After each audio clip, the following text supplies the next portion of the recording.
Well, hello. 1, 2, hey. Professional musicians. Yeah. Check. 1, 2. Cool. Check. Then I go and spoil it all by saying something stupid like, I like you. Can this just be the whole episode? Yeah, just testing the mic. Yeah.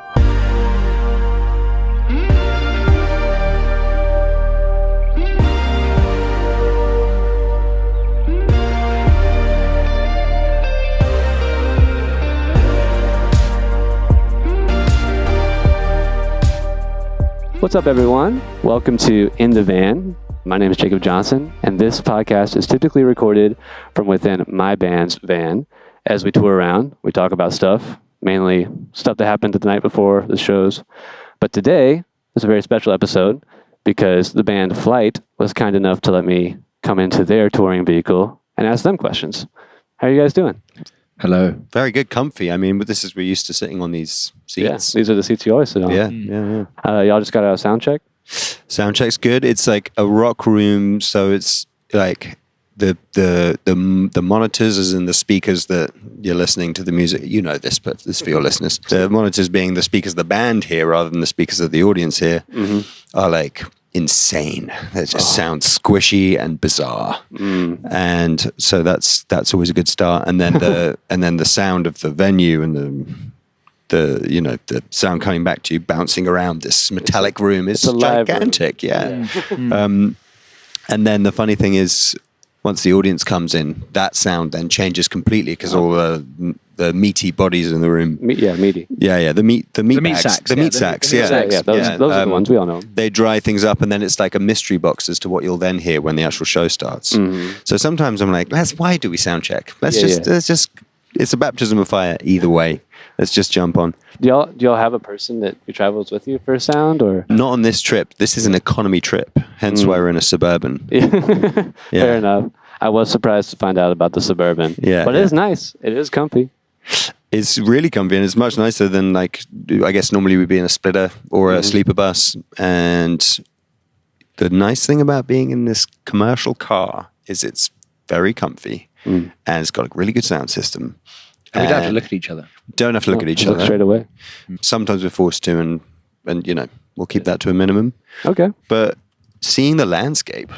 Yeah. I don't know if you guys are as bothered as we are about the landscape, but we're just so into it. Oh yeah, I feel that. We've ever since we started touring in America, it's always been the best part about it, and it's never gotten old. Yeah. What's your favorite portion of America then? On this trip, we did upstate. We did an amazing trip through upstate. We stayed. What was the town we had? We had this incredible diner meal, which was just like this beat up old diner, but they had pride in it. It was like a really homey. It's called Mum's Country Diner. Oh yeah, that's the spot. It was upstate New York, Toronto down to Philly, and that was beautiful. But maybe the best old city history. Yeah, totally. And no interstates, just back roads and stuff like that. The thing I remember from going across the flyover states and then into Colorado was one single strip through Nevada, which was one single road through the whole state, and then the crops just going up or down, and then getting towards Denver and you're into Colorado, and suddenly it's just Grapes of Wrath, the Dust Bowl, and it's just wow, this is. I guess the thought happens when you're doing that kind of journey.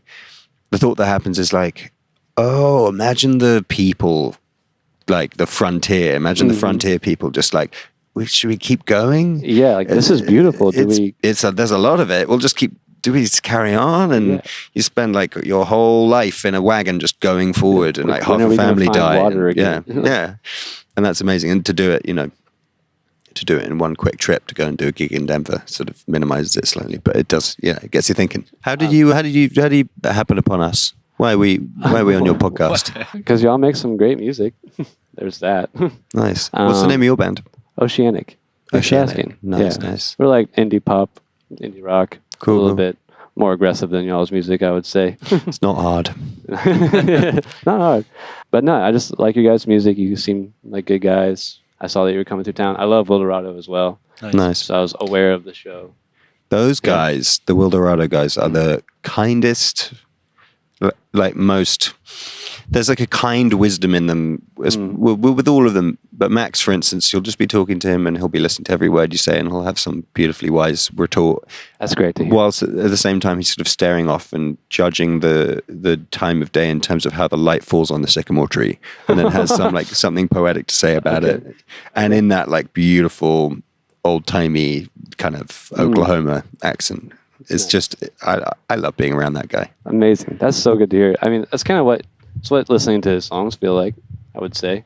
So I'm glad that the apple doesn't fall far at all. Isn't that a relief when you learn that like the way that people are in real life is just how their music is? It's almost always the case. And when it's not the case, it somehow explains it too, because it's like, I knew there was something a little off or a little untrue about the way this music felt. Your personality that you weren't letting out. No, that's very true. Would you guys say that your music is a very good like example of your personality, like right off the bat? Yeah, I mean, yeah. It's kind of funny because it's in the eye of the beholder, isn't it? To a certain extent, I think if you zoom out, we were to zoom out and look in, we'd be like, I think that's the case. I mean, how would you describe our music, and then we'll see if that lines up. Oh, jeez, that's on the spot. Yeah. I mean, if you were in a bar with a mate and you were like, oh, there's this band play, I really like them. And they're like, why the hell should I listen to them? Okay. I would say it's the soft, indie side of folk music. It's introspective, but nothing super insane. You know, not like, it's very an attainable amount of introspection in your lyrics, I would say. We're introspective. We're attainable. And it just sounds fucking good. I'm trying to line this up. It's not working. Thank you. That was a nice way to put it. Yeah, that's very kind. Yeah. But I hope think that did it justice. No, I think that the certainly like the autobiographical nature of it's not like Dear Diary stuff, but it's written, you know, like when we write songs, we try as hard as possible to make sure that it's really on the money in terms of our own kind of truth, for one of a much like less cheesy way to put it, but like it's very truth based, you know, like the actual process of writing a song in the first place, the whole incentive is to like find and pinpoint a little like whatever the kind of thing, the true thing is that we need to draw out and explore. And like the minute that is achieved in the songwriting process, everything else kind of falls like dominoes. You know, the way we decide to arrange it, to record it, to dress it up, to put it out, and then when people receive it, it'll be not for everyone necessarily, but it'll be for the specific people who need that specific type of type of thing, and then it will ring as true as it possibly could do for those people. I love that trickle down effect. Yeah, we call that like the North Star. Nice. Like, you know, we can all start from a different point of view on like how that chord progression made us feel. Like pinpoint like a North Star.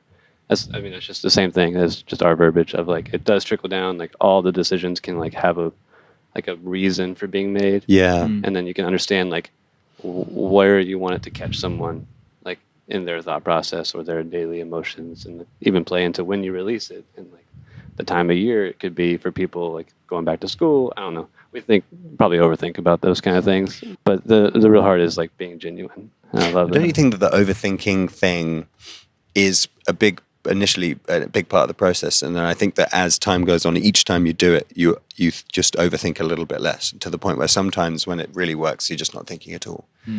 That sounds beautiful. I don't know if that actually happens for me. I'm not saying it happens for us, but like I think that sometimes it does, and I think that you won't get to those moments unless you do a bit of that overthinking. You know, I agree with that.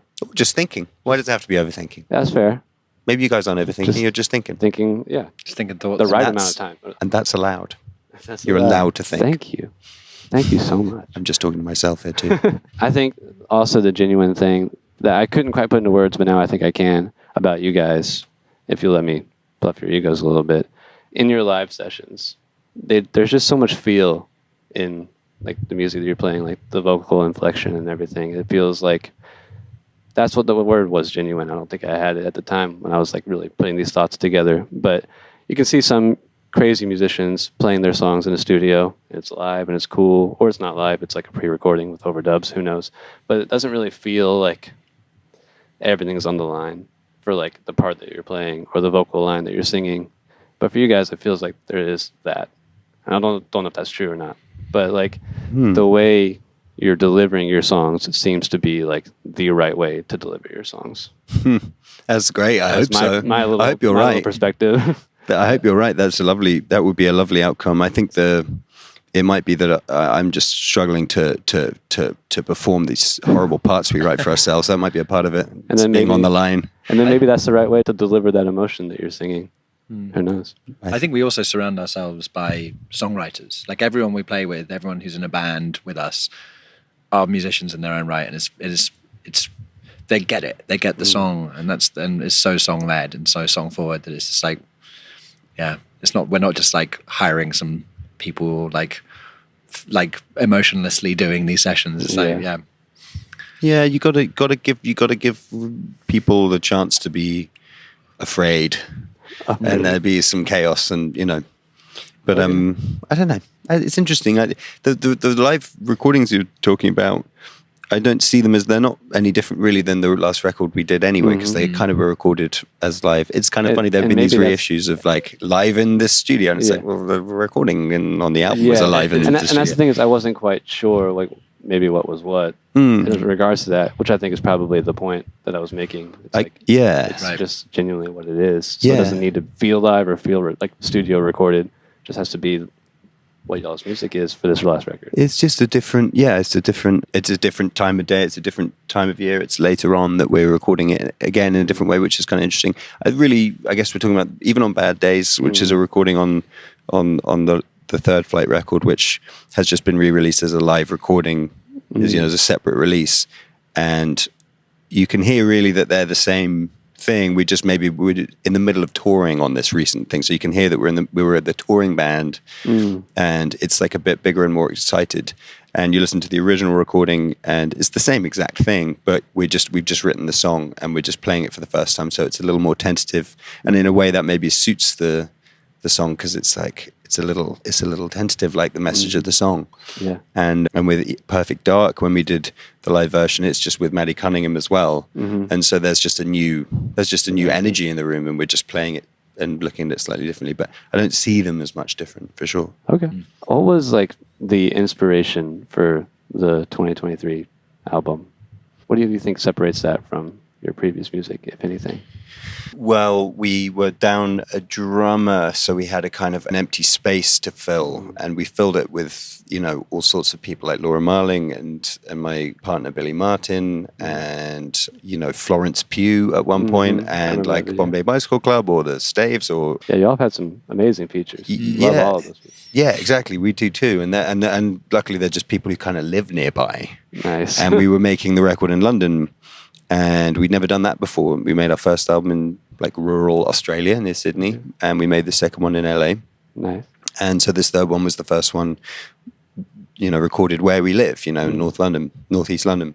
Okay. And so that was another factor as to why there were so many features. It's just there were just people nearby, and it was just and we had this sense that it was just me and Nick, and we'd spent all this time together writing these songs without demoing them or arranging them. And so when it came to recording, it's like we needed lots of help. And so we were just like, come one, come all sort of thing. So that's maybe part of the inspiration of like the way it was made. But like I guess the content of the songs themselves it's pretty straightforward. It's kind of about love. Like it was trying to make a love album, which is like, to us, felt before we kind of embarked on it, like maybe the hardest thing to pull off. Yeah. Because that's like, it's kind of the hardest thing. It's so easy to write sort of sad breakup songs. It's so easy it was easy to write when you're sad. It's one of the things that you can get at, one of the ways to get out of your sadness is to write songs, and that's why there are so many sad songs out there. And we'd leaned into that pretty heavily on our second album. Yeah, we'd leaned into the breakup record on the second one for sure. Yeah. And I was just like getting into a great relationship with Billy Martin, and she was writing a record kind of, in the same flat about the same thing. Yeah. And so that was a very clear, like easy place to write from. That's really cool. Thanks for sharing that. Yeah. Do y'all have any like memories that come to you about like touring and your life on the road, good or bad, that are worth sharing that maybe you haven't shared before or that you love to share? I feel like this is the podcast to share tour stories because you're in That's the shtick is, hey, we're in the band and last night this crazy thing happened. What's your best touring story? Oh, dude, I don't know. The one that came immediately to mind, and I don't think this is my best, But it's one of those moments where you're just like, how did I get here? Like my 14-year-old self, if they would have had a flash of this scene, he'd been like, what am I doing when I turned 26 or whatever? But it was in a small college town in Georgia, Athens, Georgia. It was Halloween, and we were playing this gig. And this whole downtown area was blocked off for like a Halloween fair. So it was like, open drinking, and everyone was wearing costumes, and it was like some of the craziest costumes I think I've ever seen. Like people were going all out for this. And, we didn't get to spend much time in that. We were, loading in, sound checking, meeting the other bands, playing the show. And so when we came back out, it was like, oh yeah, everyone's dressed up and people are still going crazy all over these streets of Athens, Georgia. And we're loading our van, and we see this very tall man dressed as the Joker from Batman, just like stumbling by us, like having a conversation with air. And then he walks over, like yells at a sign, has like for like a good 5 seconds, just like yelling aggressively at a sign, then walks over, bends down and like stares at a car, like hands on knees, just like staring at the car, gets up, twists his hips, pats the car, and then like walks away. And it was just like we all like were like holding gear and just like stopped to watch the whole thing happen. Like just like there's 2 bands, and like all of us were just like watching this go by. And I don't know, it's not even that crazy of a story, but it's just like what am I looking at right now? It comes down to that sort of thing, doesn't it? It's like, it's not like, whoa, we got so fucked up on drugs the other day, and we're like, and then like TV out the window in the hotel room kind of vibes. No. It's like, well, in this economy, can't do that. But those are the kind of stories. Just like, saw this weird dude in the street at Halloween. Yeah. But that's like, the run-ins that one has on the road. That's for sure where I would draw up. Like, I mean, we were passing through Springfield, Ohio a couple of days ago, and then started trying to look for somewhere to eat, and we went for this kind of old diner, and it was closed. So, but we were like so excited to get to the diner because we were bursting for a wee. And so I was closed. I was like, so we like panicked, like went to like a petrol station that often have loos in, and we got there, and it was like not the right thing. There wasn't a loo, and it was like a liquor store. There were 2 kind of liquor stores either side. And we were like in there, and we were going back to the car, and this like group of people who were all hanging out, they came up and they were like, what are you doing here? And we were like, oh, just looking for a wee. That's the right thing to say. And they were all hanging out, and they were like a very interesting, like beautiful vibe. But they were like, you're definitely like, I don't know if you realize, but you're like in the hood right now. They said that? Straight up. And in a way it was just like, is that because you're here and this is the hood and this is threatening? And they were like, we didn't say that, but like that was like, that's fine. Like, you seem nice. Like, what's your angle here? Yeah, it was like, and they were just like, do you want to do some Patron shots with us? And do you want to hang out? And like, I've just got out of prison, and like, I want to do, I want to do music too. Like, where are you from? I'm not sure that they'd like met anyone from Europe before, and they just wanted to engage. And like this guy, and they're like, hot sauce is about to arrive, and we're like, okay, hot sauce. Pesto and Lesto. She accidentally called herself Pesto on text, so now to us she's Pesto. Okay. So Lesto and Destiny were like the main hang, and they were like Destiny with an EE. Yeah, without a Y. That's important to know. Yeah. And they were like just so sweet, beautiful, and they were like, hot sauce is coming. And I was like, okay, I'm ready. And then hot sauce arrived, and it was just this old dude with a little fisherman's hat and just in a white beat up car, and he gets out, and he like, and he's like, what's going on here, like kind of thing. And there was a woman who also came to join. She's called Black Cat. And she was maybe like maybe a little. She maybe had a rough past. She'd had an addiction, I'd say, to like crack or meth, or the look where the teeth are not all there, and was quite wide eyed and was just there like kind of like, and hot sauce came up and he was just like, who are these people? And Destiny was like, these boys are from London. And he just immediately took his hat off and just went, God save the Queen, God save the Queen. Like in a big, and he kept saying it. And Black Cat, who hadn't been saying anything, just not what I expected. She was just like really cross with hot sauce for like, the Queen's dead. It's the King now. It's God save the King. Like he was like doing us a mortal. Yeah, kind like of, you can't be saying that. And we're like, it's fine, Black Cat. Like we're not fussed either way, and it's just lovely that we're feeling very welcomed here. Yeah. And it was beautiful. There's a really nice picture of us all together. Hugh, our TM and opening act, was selling. For his merch, he was selling these little like bottle earrings, and like they exchanged gifts. We got numbers. We're going to try and help Lesto out with some contacts in the music industry. It was just a beautiful thing, and it just feels like almost every day, wherever we stop, wherever we go, some diner. Like literally yesterday, we were in a diner in on the way down from DC. I think we're in Virginia somewhere, and a guy called Pete was sat in a booth in the far corner, and he'd sent the waitress over to ask if we were musicians, and we're like, yeah, we are, and he was like, nailed it, and got up, and he was walking. He was an oldish man with like a perfect, immaculate white, kind of like thin, well maintained, like white handlebar moustache, and he was tatted up, and he had a service T-shirt on. There's a couple of tours or something like that. USA flag. He was Crocs. He had Star Spangled Banner Crocs and walking cane. Yeah, matching.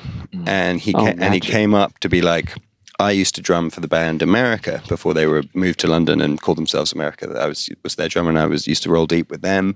And he just wanted to talk about music, and he was a lovely guy, and he ingratiated him. I think people seeing and identifying that there's a group of people who are clearly like on an adventure. That's like a bit of a magnet to a lot of people, especially if you're passing through a small town. They just want to be a part of it for a second. Yeah. They want to engage. They want to like leave their stamp on something. And that's maybe the best part about touring in the States. I don't think that happens nearly in the same way in like the UK or Europe or anywhere. I think people have like a strong urge to host and start a conversation. Everyone has a story. Everyone has a story. Yeah. But that's fine by us because like we were collecting these stories. That's what we're here for. We're not just here to perform. We're also here to just absorb. Yeah, and like writing records, which we're all ultimately in the business of doing. Those don't come about from sitting in a studio in front of a computer, like just playing with plugins. They come from going and absorbing life. You mean plugins don't work? Okay. If there was an absorbing life for storytelling plugin, I would download it. I feel like I grew up with kind of a jaded mentality about that, about like just like people. Not jaded, I don't know, but you don't like people? I love people, Jacob. I do now. I swear to God. Through like the band, I kind of realized like the lack of perspective I had on the world, and like touring around. And we just talked about this, I think, last episode. What I said was my most rewarding part about being in music was the perspective that I've gained by exactly what you're talking about, like meeting people at because people don't come to shows for us typically. Like we're on the smaller side of things. So like if we're playing in DC, it's like the local acts that we're opening for are bringing out the people. So we're meeting like, aside from a few friends, we're meeting all new people. And like that's been that way for a good couple of years, and I feel like it's changed my life for the better in exactly what you're talking about. Yeah. So it's cool to hear you guys talk about that too. It's an ongoing life changer, and I think because we've toured lots and lots of years and everything, and like amidst a slightly different story touring at home, but like coming to America, it's still like a frontier for us, and we're on an opening slot right now on this tour. And so we kind of just downsized, and it's just us and a drummer, and we're in Suburban, and it's cool to still be like having a chance to like experience touring that way, because that is the best way. When you're on a sleeper bus, it's so convenient, it's cool, it feels really nice, but like you wake up and you're already in the town because the bus has driven you through the night to the next town, so you miss the journey. And you miss the moments, in Springfield, Ohio with Black Cat and Pesto. Yeah, and Pesto. Yeah, that seems to be what people say about touring, which makes me feel more and more grateful for the phase we're in. That's really cool. Have you ever been to Charlotte before? Or like once in 2019, yeah. 2019. Yeah. I can't remember the name of the place we played. Okay, nice. But it wasn't this place. Cool. Sick. Have you had a chance to walk around or see it at all, or is it in and out? No, well, we came down yesterday from DC, so so it was just kind of getting here and getting to the venues. That's the sad thing about the touring, I think, is if you're doing the big distances, sometimes, what we were just describing, I guess, was the way there, but actually the cities themselves, you don't often get enough time to and everyone wants to be like, what was your DC time like? Yeah. Or, you know, what, like, how do you like Indianapolis? Like, really, like, just The all this venue thing. was nice. It's like, Yeah. the venue was green great. room was cool. Green room was The great. convenient food that was nearby was awesome. Yeah. Yeah. That's how it goes. Just totally changing pages. Of all the concerts that y'all have been to, which one was your favorite? I think it's a hard question because, okay, I've got a couple answers. I think one was like we toured with this band in the UK called the Lemon Twigs. They're an American band, and this was when they'd just done their second record. But this is when we saw them. This isn't when we were touring with them. We saw them a little while before we actually ended up on the road with them. But they were coming over to London. I think they're from Long Island, and two brothers. And they were really young at the time. You know, this is back in probably 2017. And they were about, I think, 18 and 20, maybe 17 and 19. Really young. Really young, and they'd started super young. And they had a record coming out, and we went to see them at the Moth Club in Hackney, which is like a local venue for us. Okay. Not a big venue, like 300 capacity maybe, tops. Okay. And we went to see them. We were already kind of like pretty excited about them. They seemed like they were great and playing in kind of an old school way that was kind of refreshing, certainly at that point. I feel like more and more bands are starting to adopt that. And the older brother was at the front on the guitar, and the younger brother was behind him on the drums.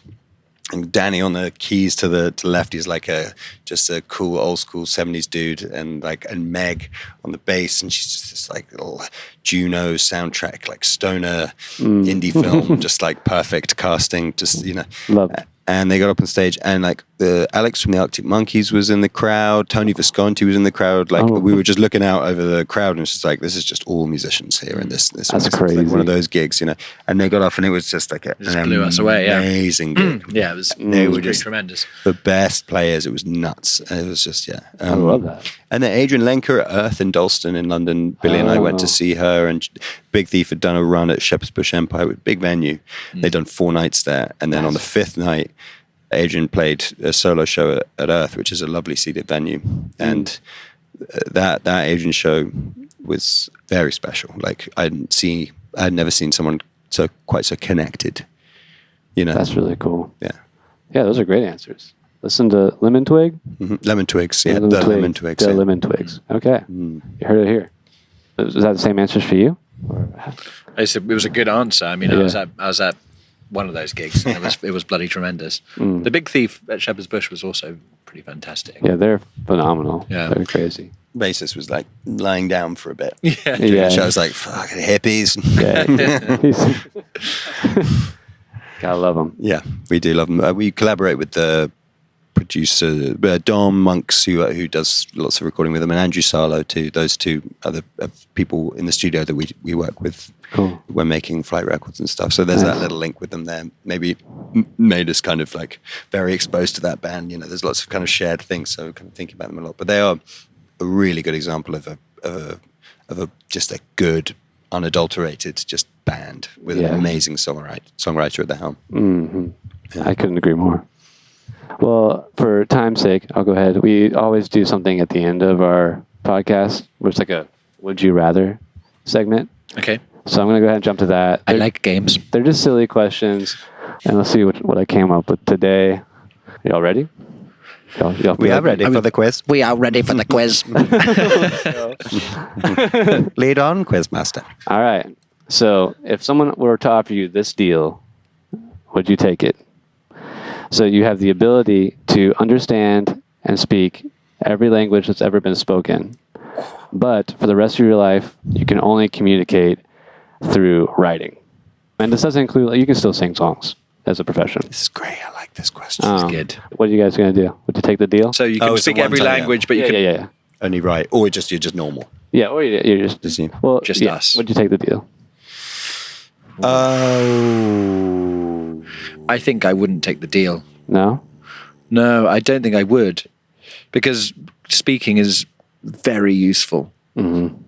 A little bit. It's a bit yeah, too yeah. useful. But y'all travel all over the place. Y'all could communicate and have so much more human connection with true. so many people. It's true. A slightly like Maybe? cynical, but not cynical, but like ambitious part of me is just like, first of all, cool. Like I would be like not like a normal person. Like that I would operate in a way that no other person has ever operated. That's like an interesting chance to choose that. You'd be the main as just character a for normal, real. basic person. You know, like choose an opportunity to not be one of those people.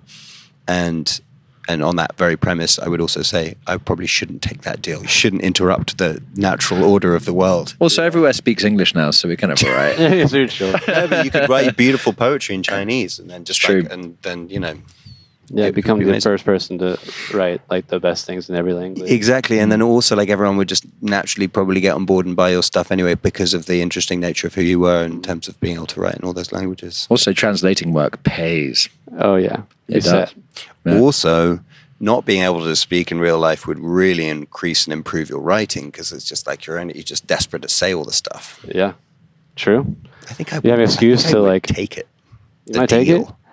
I take the deal. I think I would take the deal. I think it's an introvert's dream. I think you should take the deal, then I don't have to listen to your shit. Yeah, that's fair enough. So, yeah, I think. I'm taking the deal. You're I'm taking the deal? for Nick and Yeah. for me. Okay. Yeah, perfect.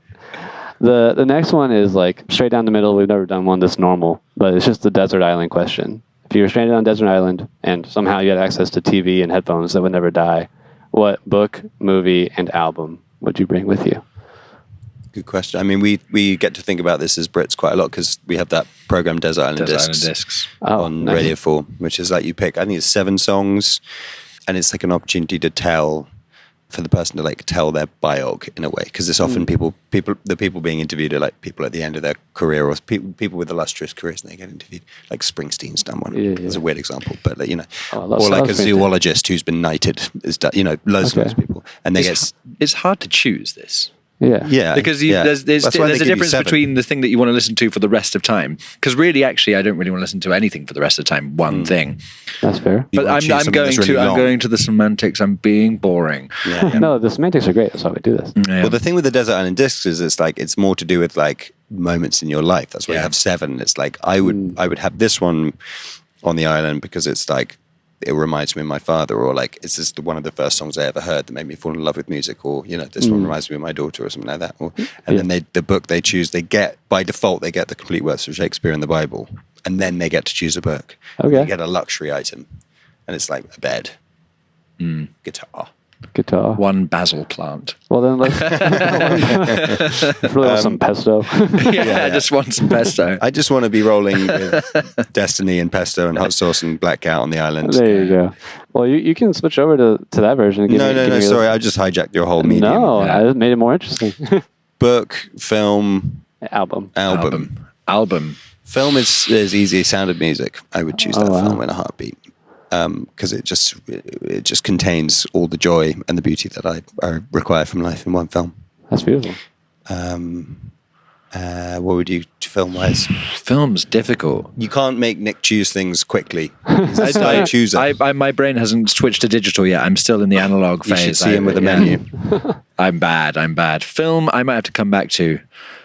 I think books, like boringly something Steinbecky, something epic and long, so that it's meaty. You've got a lot to go through. Album, Bridge, Over. True Blade Water. Yeah. I mean, it'd be that's probably. Bridge Over Troubled Water is a good answer because it just contains multitudes. Exactly. So does the White Album. You know, like albums like that. But then maybe you should choose like a compendium of like Beethoven's symphonies or something like that. And then you can get into it on the island. I say you don't need to be a hero. No. I would go for Britney choose. I Spears, would it's choose the fine. White Album because I would like be with all my friends. You know what I mean? Okay. An eclectic group of their voices. You know, on Yeah. that. And it's longer than the other records. Okay. All right. What were you gonna? I haven't got. I'm yet to do film, and you're yet to do book. Book. I would almost bring that. Like I'm reading Anne of Green Gables right now, and I would kind of almost bring that because it's literally the most That's good. Yeah. beautiful take on the world in a story. It's just Okay. so lovely. I mean, I would choose something like East of Eden. That's kind of a good shout, but like it's really miserable and dark. And actually, yeah. it's just full of human light. Something like Anne of Green Gables. Okay. I think film. I really want to say something really like poignant and meaningful, but really, I'd probably take like a fun. Dumb and Dumber. I don't think I'd maybe Monty Python. like Indiana Jones, like Lost Ark, just like something fun. Just like Just stick on and mindlessly timelessly just fun. Yeah. Yes, Harrison. Yes, the hat under the thing. Yes, go. Yes, the whip. Crack the Yeah, yes. Love that shit. Nazis, get rid of them all. Melt them away. Yeah, that's With my magic. With magic, magic ghosts. Spielberg's nice, like very comforting, cozy Yeah, thing to yeah. have on a night for sure. Yeah. Cool. So yeah, that's your Yeah, answer. Sound of Music, White Album, Anne of Green Gables. Cool. That's what I'm going And for. then Indiana Jones. That's just insane choice. Hey, well, I love all those. I genuinely On the just island, Eden Day 5. Like, and- oh my God. Bridge over troubled water. Okay, yeah. Wow. Some strange media. But yeah. Some flight core. All right. Well, Is it? Oh I think god! that's See, right. there you go. Look, people reflecting the music, as we said at the beginning. We seem to have come full circle. There you go. Yeah. All full circle. Thank you guys so much for letting us do this. Thanks for having us. So fun Thanks for to meet getting you. in our Suburban. Yeah, absolutely. Anytime. Yeah. Well, we'll come back anytime. Are you over in London often? I went last year for the first time. Oh, nice. nice. Well, next time you're over, we'll do it again in a pub.